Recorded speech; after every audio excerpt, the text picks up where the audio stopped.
including the country's interior minister. Now, this all comes as more refugees are fleeing the violence in Ukraine. So far, nearly 8 million people have left the country since Russia invaded 11 months ago. Bethenny Frankel and Maksim Chmerkovskiy join us now. The TV stars, they are actually working with the group Unify Ukraine to help refugees there. Bethenny, Maksim, great to have you both with us. First to you, Bethenny, tell us about the group's mission and the overall campaign.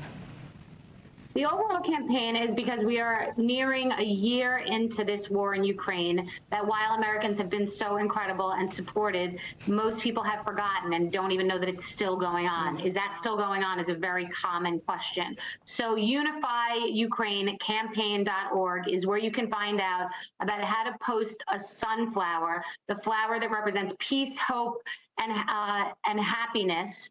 And we are planting 335 sunflowers in Flatiron Park on Sunday to reflect the 335 days of this war. So the headlines have faded, the war rages on. Max is someone who's very familiar with this crisis, and we just want people to realize it's still going on, people are still suffering, and that can be a symbol to unify us all in reminding people. Maksim, I know you were born in Ukraine, and I want to bring you into this conversation and kind of reflect on the fact that I think for a lot of people, your videos, because you were in Ukraine as this was happening, was our firsthand account, was a real understanding. It helped us to see, especially knowing you in such a different context here in the U.S., and then seeing those videos. I think it opened so many people's eyes. I'm wondering, almost a year in now, what you're reflecting on and what this experience has been like for you. I don't think I get a privilege of reflecting yet, you know, because it hasn't ended. You know, we're not rebuilding. You know, we're not there helping pave the roads that were broken. You know, so the time for reflection is probably a little bit later. You know, right now it's time to continue, you know, screaming that at the top of my social media, you know, mountain, that this isn't over, and that you know, we need to remind people that, you know, more help is needed for this to be a victory for Ukraine. After that, we can go in, rebuild, and probably, you know, start reflecting on stuff.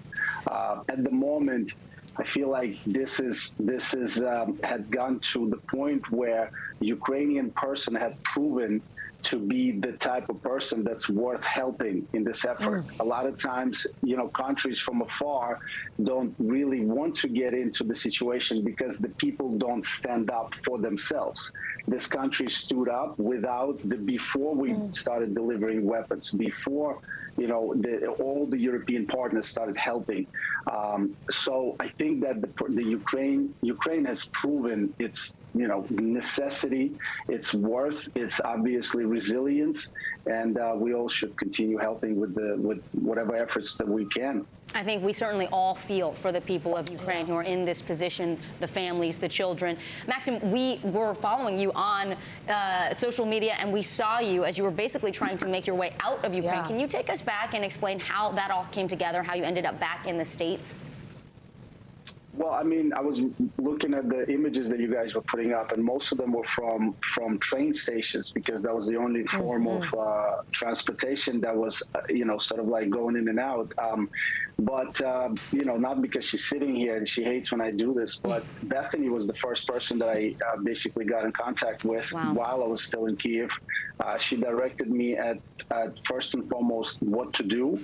And then since I came back to U.S. and we continued our communication, and then I went back to Poland to, you know, to see what her organization and the partners that she has done.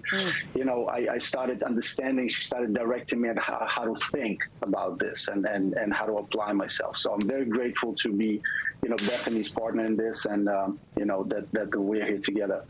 Bethenny, just in 20 seconds or so, I'm so sorry to say that we just don't have much time left. What is the biggest takeaway you want Americans to know? The biggest takeaway is that this is not like a hurricane that has ended and we are in rebuild. Like when someone passes away, you go through stages of grief. So we're still in this.